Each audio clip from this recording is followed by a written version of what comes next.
So when we talk about Hamlet, we talk about Shakespeare's longest tragedy.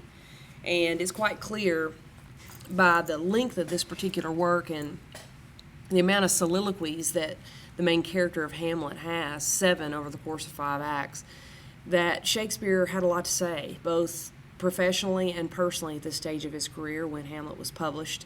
It produced and became a hit on the Globe Theater stage.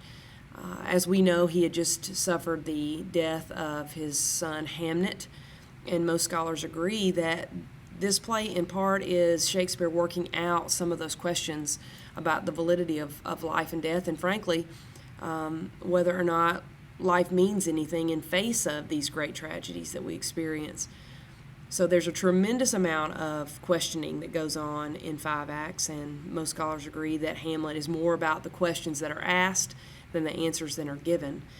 It is the actor's play, and every actor that's ever played a role desires to play Hamlet at some point. Every female actress desires to play Ophelia or Gertrude. And these are some mammoth characters for all of history. And so when we look at Hamlet Act 1, we see the foundational exposition of this tragedy that will quickly become apparently a revenge tragedy to the audience that attended Hamlet. They see immediately the call for revenge in Act 1, and they know at that point that there will be a structure that this particular play will follow, and they know the ending before it happens. They kind of know where the car's going before they get in the vehicle, and the journey becomes the exciting part. We'll talk more about that as we go through some of the other acts.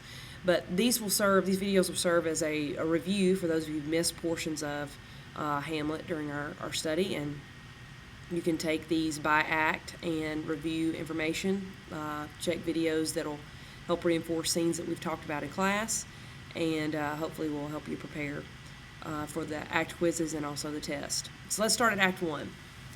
You can see that Act 1, Scene 1 is set at Elsinore.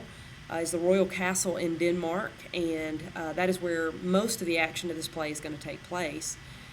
We find Denmark on point. They are fearful of a neighboring country, Norway, attacking them. We discover in the backstory that Hamlet's father, the king of Denmark, who has passed away tragically, has been at war with Norway and old King Fortinbras. He has taken land from Norway and eventually King Fortinbras's life, and so Norway is obviously hoping to retaliate, and as a result, Denmark is ready. They have men posted on the battlements each night in preparation for an attack. And so on the castle battlements, when Act 1, Scene 1 opens, we meet 2 soldiers, and their names are Marcellus and Bernardo, and they brought around with them a friend named Horatio, who we know as one of Hamlet's best friends. He is a scholar, he's a learned man, and they're hoping to have him verify the existence of a site that has occurred for the past few evenings, and that site is a ghost. And at this point, we want to review a little bit about what the Elizabethans believed regarding the paranormal. Our culture has its own perceptions and beliefs about the existence of ghosts. For the Elizabethans, there was no question ghosts existed, and they not only existed, but they operated very specifically and under a set of behaviors that would be recognizable to the entire culture. So to see a ghost come from the trapdoor in Act 1, Scene 1 would have been quite horrifying, and they would have known what to expect from this ghost. The things they believed were that ghosts could only appear at night, they had to disappear by dawn, that they came only with bad news or bad messages or evil messages. They didn't come to encourage you from beyond or bring us a nice message from your grandpa. They came to deliver a really devastating piece of news. And they only spoke to the people for which the messages were intended. So we know after Act 1, Scene 1, when they have beseeched the ghost to speak to them on several occasions and the ghost does not reply, that he's not come for any of the people who are in Act 1, Scene 1.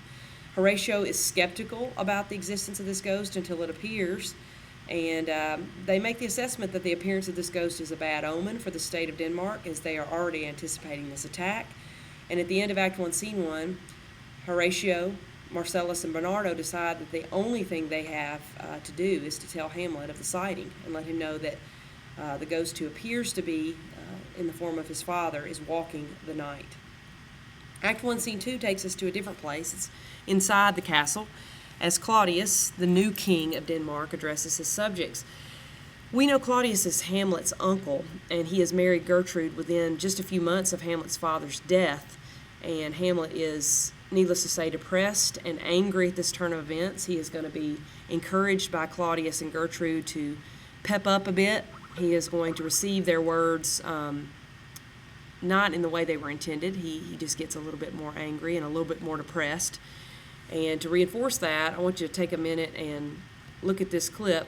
It's one of the most famous and truthfully the most telling of Hamlet's soliloquies. It tells us a little bit about his state of mind before the play even gets rolling. So take a minute and look at this.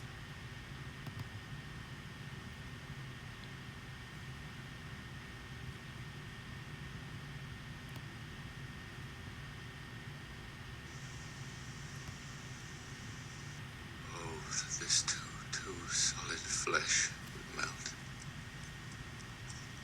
thaw and resolve itself into a dew. Oh, that the everlasting had not fixed his cannon against self-slaughter. Oh, God, how weary, stale, flat, and unprofitable seem to me all the uses of this world.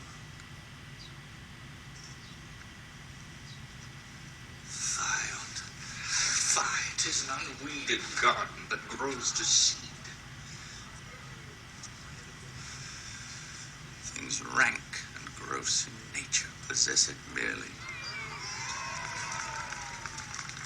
But it should come to this. But 2 months dead. Nay, not so much, not 2. So excellent a king that was to this Hyperion, to a satyr. So loving to my mother that he might not beteem the winds of heaven visit her face too roughly. Heaven and earth, must I remember? Why, she would hang on him as if increase of appetite had grown by what it fed on. And yet within a month, let me not think on't. Frailty, thy name is woman. And with that declaration, frailty, thy name is woman, we understand that Hamlet's anger at his mother is relatively intense. And we also see the behavior of Claudius and Gertrude not matching the behavior of certainly a widowed queen who has lost her first love and an uncle who should be still grieving over his brother. So Hamlet's anger is intense, and his depression is indicated very clearly in that soliloquy when he says, "Oh, that the everlasting had not fixed his cannon against self-slaughter." In other words, if it weren't an unpardonable sin, according to the Catholic worldview this play is written in, I understand that it's severe, the depression that he's facing and the anger that he's facing about the events that have occurred. At the end of the scene, Horatio, Bernardo, and Marcellus show up, and they tell Hamlet what they have seen, and he is amazed and makes the deliberation to come to the battlements with them. In Act 1, Scene 3, we meet another group of individuals that are important to this play. They're not part of the royal family, but they are part of the royal court. Polonius and his 2 children, Laertes and Ophelia, have grown up there. They have been friends with Hamlet and Gertrude and the former king, and Polonius has served as the advisor to the king for many years.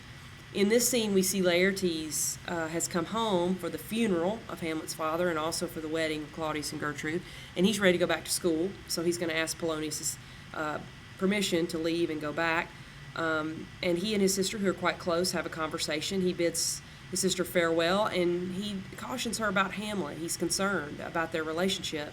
Hamlet is not going to be able to make a free choice, in Laertes' opinion, for his wife, and his decision for marriage will be a business decision that will benefit the state of Denmark. And so if she continues on in this relationship with Hamlet, the only thing that's going to happen to her is her purity is going to be questioned, and she might remain a spinster, someone who is not going to be married because she's going to be considered used or broken. So that's a concern Polonius comes in at the end of the scene and gives Laertes the famous advice. The advice he wants his son to hear before leaving for school. It's advice that's very applicable today, and this is a very popular passage from Hamlet. And I want to review that popular passage with you. So listen carefully again to the advice that Polonius gives his son.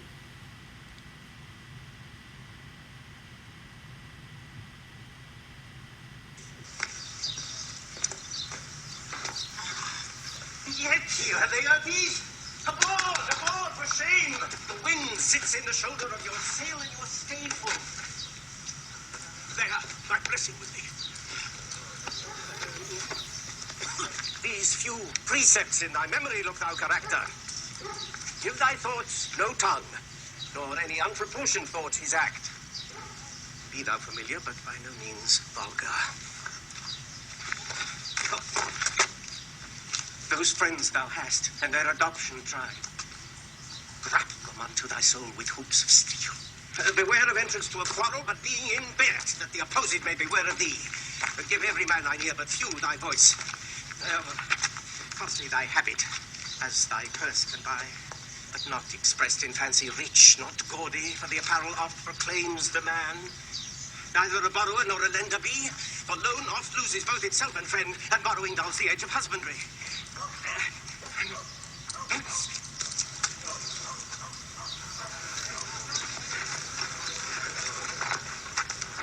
This above all, to thine own self be true. And it must follow as the night the day, thou canst not then be false to any man.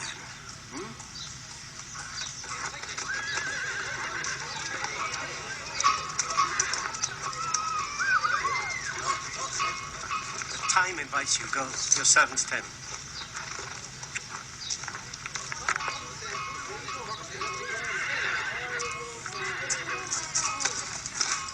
Farewell, Ophelia, and remember well what I have said to you. 'Tis in my memory, Lord, and you yourself shall keep the key of it.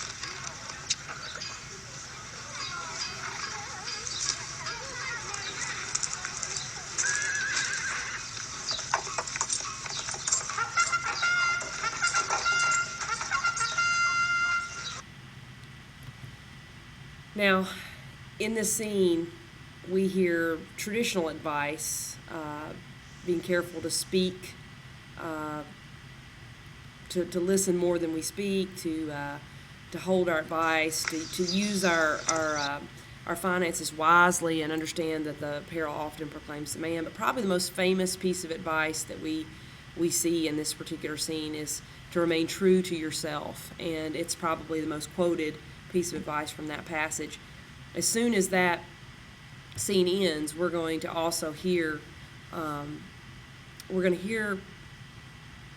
Polonius tell his daughter Ophelia that it is time that she break this relationship off with Hamlet as well, and he does it pretty forcefully, and Ophelia, like a dutiful daughter, promises to obey him.